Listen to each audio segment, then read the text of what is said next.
Welcome back to another Triggered Puppy Star Wars fan edit. It's the only thing we do.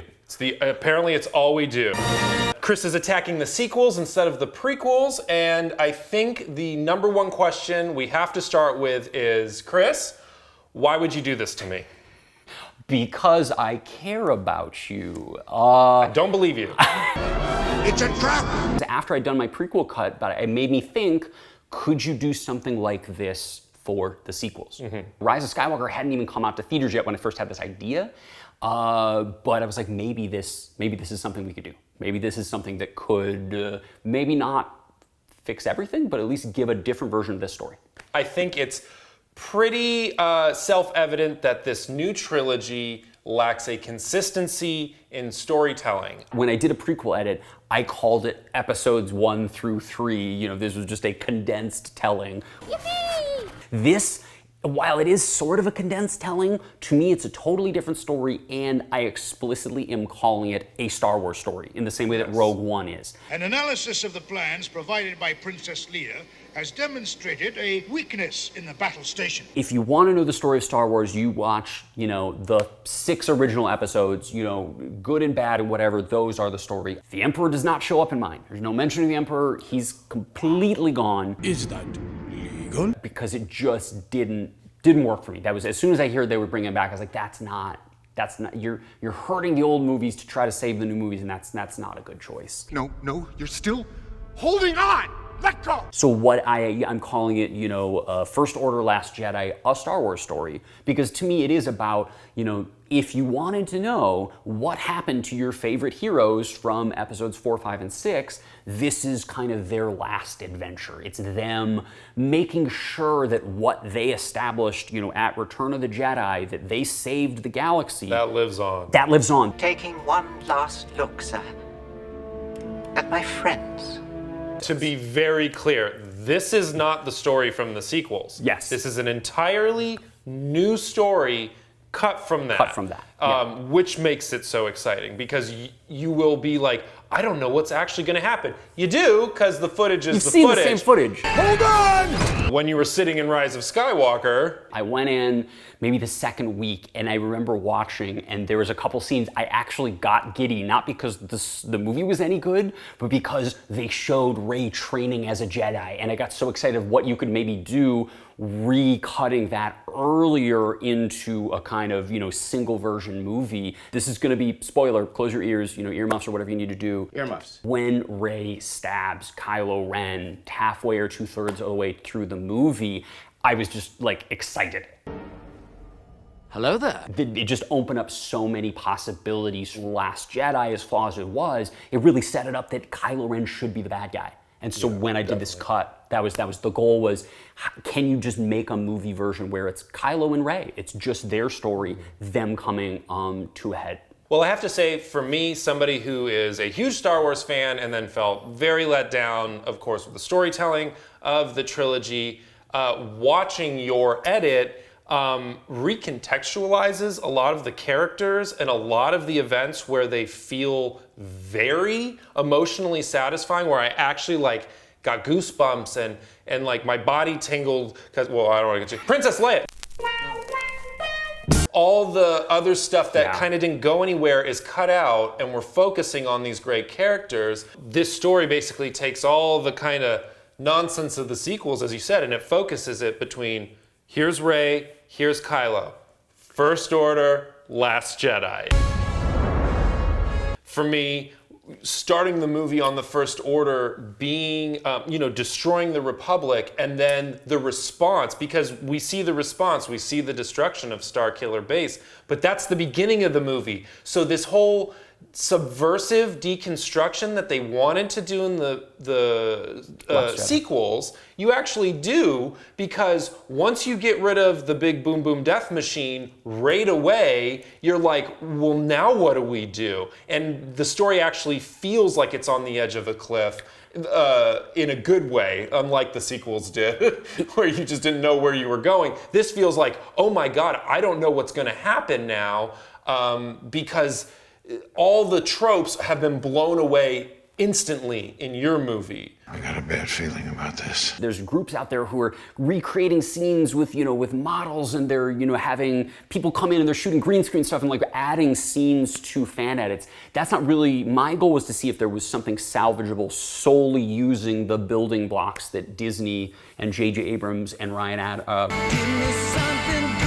Johnson had left us with. Yeah. And so my rule was I'm only going to use footage from those 3 movies. I made a few little, I think I reversed footage on one establishing shot, and I flipped a shot so that Rey would be looking at Kylo instead of looking at a door, or I made a few little changes that I allowed myself just to make it work better. But otherwise, it's just footage from these movies. It surprised me actually how well that worked. The first cut I want to say was like 2 hours and 35 minutes, 2 hours and 40 minutes, and literally that was just me chopping away, big broad strokes, what I knew wasn't going to be in there. Things that just don't work. First half of Force Awakens, there wasn't anything there that I was going to find valuable. And, Last Jedi, went through and Canto Bite's gone, Mutiny subplot's gone, but I didn't go in with real detail with the rest of it. And then I think in Rise of Skywalker, that's a real hodgepodge of what I keep using. So long, Sky Trash. This scene here, just this little pieces all over. And when I was done and I kind of stepped away, will this add up to a whole movie? I didn't know going in. I thought it would, but until you're in there, who knows? Yeah. And it worked. It wasn't perfect yet. Frankie gave me some great, notes on like, this felt a little, this went a little long, or like it felt weird that, this person's here and then suddenly this is happening and it feels like, much too much time has gone. It was like 75% of the way there. Oh yeah. Just on chopping it apart and piecing it together. I'm getting pretty good at this. There was a frustrating bit throughout that I think I started one scene where I was editing things together and I was going to cross-cut between 2 scenes, and then I realized, Chewie's in both scenes. Get out of there, Chewie. Like, why are you... Get out of there, Chewie. Chewie. Chewie was basically drapes in the sequel trilogy. He's just in every other scene. He's everywhere. Just draped in there. No character, nothing to say. There were definitely some little things like that where I had to kind of navigate around which characters were where and what worked, but I really, other than losing maybe a couple shots or scenes that I really liked, or wishing there was maybe just a little more in the last act, you do have to kind of make just a little leap of faith of like, why is Rey going to face Kylo Ren?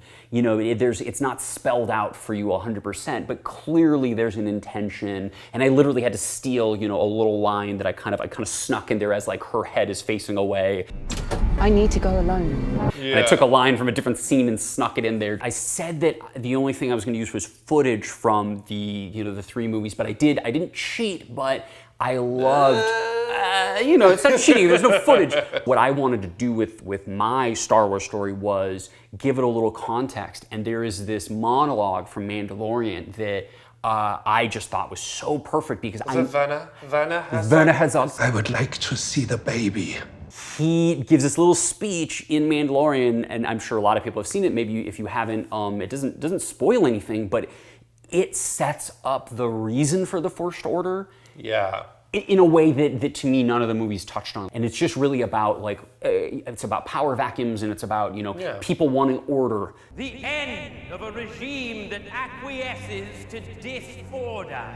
And just kind of cut to some shots that were otherwise lost from both Last Jedi actually and Force Awakens, but just kind of start things, and then we kick right off with with a little exploding planets. There we go. Just explode some planets. Explode some planets. Like let's do the Star Wars thing.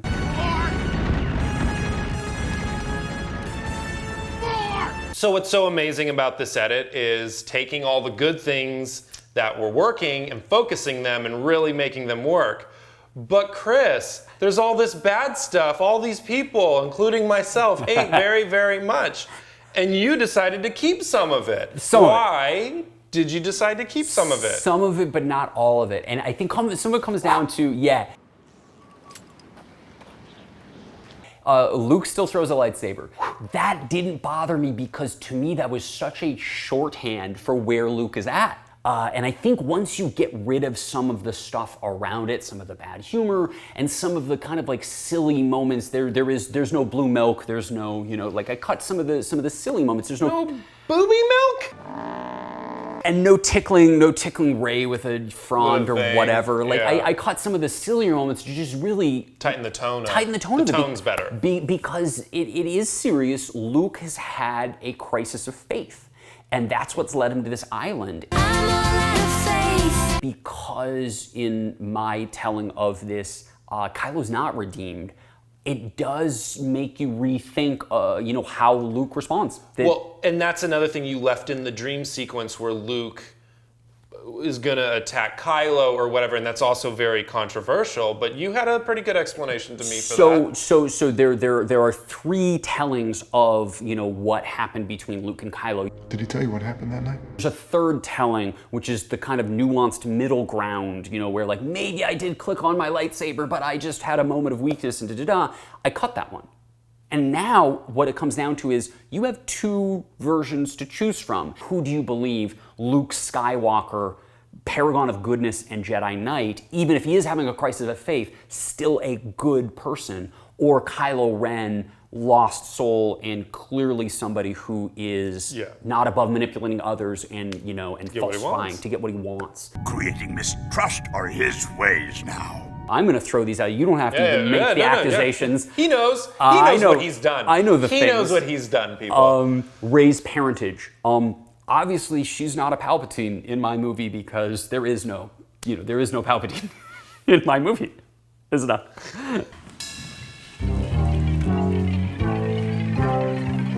It's cats. Speaking of bad movies, the butthole version. So she is not a Palpatine, and in fact, I embraced the Rey is nobody. And my explanation is it becomes equally about Kylo Ren using this information to manipulate her, but also a truth about her that I think is important and that gets kind of, like you've said, muddied a little bit. Star Wars, and especially, Clone Wars and like some of the better Star Wars material, has always been about anybody can be part of this grand adventure. Yeah. And it should not be, you have to be a Skywalker, you have to be a Palpatine. Clearly that original trilogy was kind of this sci-fi version of World War II. They literally talk about it being, oh, you are this bloodline. Snoke loves his bloodline and his power. And to have this character who is not coming from some kind of background like that, it's such a perfect contrast of like, no, that's not gonna win. You are strong and wise. Well, as a kid, I went, well, I'm in my galaxy, they're in their galaxy, but we're in the same universe. Means the Force is in every galaxy, it's not just theirs. I could be a Jedi. I could go on these adventures. I could have these things. Special note, something in this fan edit that I think should have been done in Force Awakens. You don't see Kylo's face until he kills his dad. Take that ridiculous thing off. Why didn't they do this? And you know what? I even thought that the first time I saw Force Awakens, I enjoyed Force Awakens when I saw it in the theaters. He takes it off after he's unable to read her mind because that shows like, oh, he is just this flawed, baby-faced human being. He's not this dark, scary whatever. Like, I get why they did it, but oh man, to me the payoff would have been so much better seeing it when, when Han Solo, begs him to take off the mask. Yeah. I know why JJ did it. He just, those big, beautiful Adam Driver pouty lips, kill the past. I feel almost guilty. Kill it if you have to. Withholding Adam Driver from the audience for an extra 30 minutes. That man's so talented. My, final verdict on this is it made me excited and care about Star Wars and the characters involved again. I actually felt emotional. Everything is recontextualized. This is very much its own story, so it's very exciting.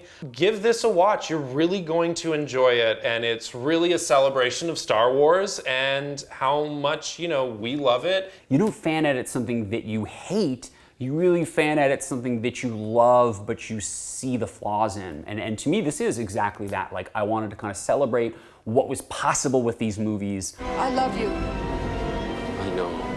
I'm very proud of, with obviously some some thoughts and notes from some friends such as Frankie, and hopefully also happy to hear thoughts from other people. Yes, please let us know. Let us know what you think. Well, let him know. Yeah. If you like it, let us know. Yeah, and then if you're not if you sure, don't if you don't like it, let him know. All about it. It's a trap! Thanks for watching, though, and we will be back maybe with another fan edit at some point. We are planning on doing some more. We will be moving away from the Star Wars genre and into another science fiction. Sticking with our comfort zone and just maybe getting out of Star Wars for a little bit. Final note: did you keep Babu Frick in the movie? We lost Babu Frick. Oh no! Well, to make up for it. Hey! Oh yeah, I was like, we'll have him go. I was like, and is then that roll what we're doing? credits. I thought you were like, I was like, are we gonna say hey hey? Like, am I supposed to do the hey hey? We can't. Ready? Hey hey!